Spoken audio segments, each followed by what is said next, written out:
নারায়ণগঞ্জে চলন্ত বাসের সামনে বোমা ফাটিয়ে ব্যবসায়ীকে হত্যার ঘটনায় কোনো কিনারা করতে পারছে না পুলিশ। খুনিদের গ্রেপ্তার ও বিচারের দাবিতে চাষাঢ়ায় দোকানপাট বন্ধ রেখে প্রতিবাদ জানিয়েছে ব্যবসায়ীরা।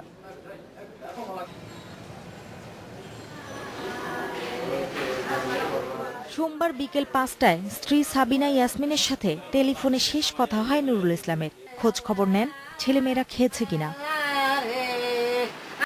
রাজধানীর মোতালেব প্লাজায় তার ব্যবসা প্রতিষ্ঠান। প্রতিদিন নারায়ণগঞ্জের বাড়ি থেকেই যাতায়াত করতেন তিনি।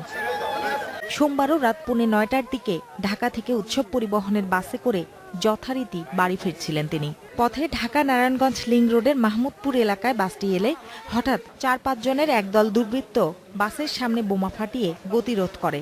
বাসে উঠে নুরুল ইসলামকে বুকে অস্ত্র ঠেকিয়ে গুলি করে। ছিনিয়ে নিয়ে যায় তার সঙ্গে থাকা একটি ব্যাগ।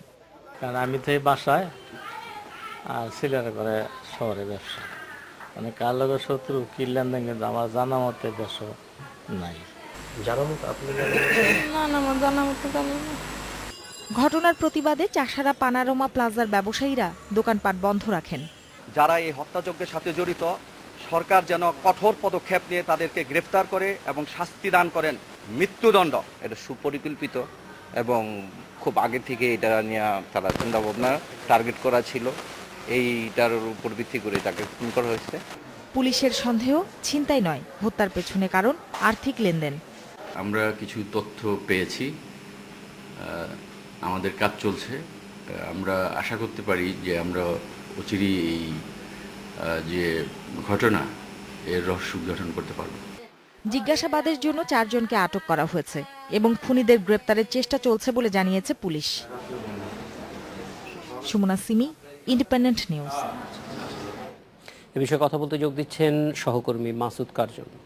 মাসুদ কার্জন, প্রথমেই জানতে চাইব যে মোতালেব প্লাজা থেকে নারায়ণগঞ্জে প্রতিদিনই যাতায়াত করতেন ব্যবসায়ী, কিন্তু গতকালকের যে ঘটনাটি সেটি বাসটি থামিয়ে শুধুমাত্র তাকেই হত্যা করা হয়েছে, অন্য কোনো যাত্রী কিন্তু এতে আহত হননি আমাদের জানা মতে।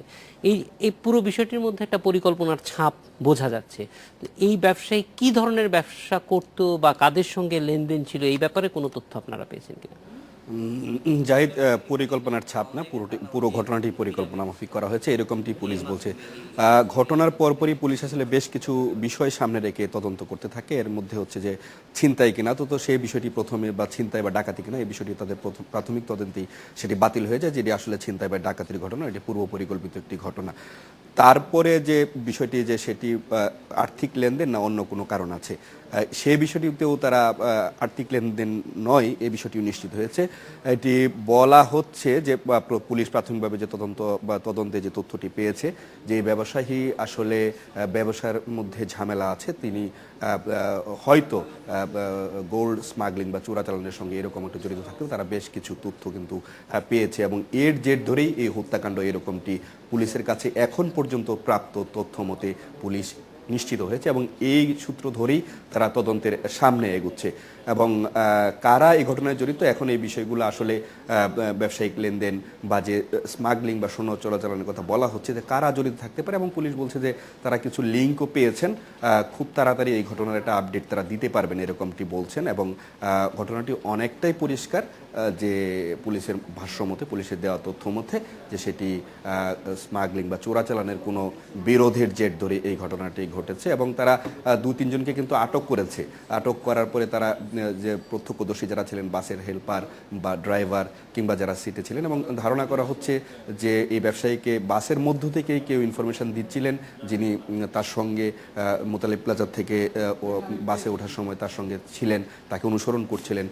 সেরকম বাসের মধ্যে থেকে ইনফরমেশনটি দেওয়া হচ্ছে। বাসের ড্রাইভার বা চালক আসলে কিভাবে সহযোগিতা করেছে সেই কিলারদের বা মার্ডারারদের, সেই বিষয়টিগুলো আসছে। এবং বাসের মধ্যে থেকেই কেউ পুরো বিষয়টি, যারা ঘটনাস্থলে এসছেন, এই ব্যবসায়ীকে হত্যা করেছেন, এই বিষয়টি তারা তদারকি করেছেন, সহযোগিতা করেছেন। এবং পুলিশ বলছে তারা অনেক দূর এগিয়ে গেছে, ঘটনার কারণও তাদের কাছে অনেকটাই নিশ্চিত। তারপরে অন্য কোনো কারণ আসতে পারবে, আপাতত সেই কারণটি তাদের কাছে সবচেয়ে বড় হয়ে গেছে বিভিন্ন আনুষঙ্গিক পাওয়া তথ্য মতে। এবং কারা জড়িত থাকতে পারে এই ব্যাপারেও একটা ধারণা কিন্তু তারা এর মধ্যে পেয়ে গেছেন এরকমটি বলছেন। মাসুদ কার্জন, অনেক ধন্যবাদ আমাদের সঙ্গে যোগ দেওয়ার জন্য।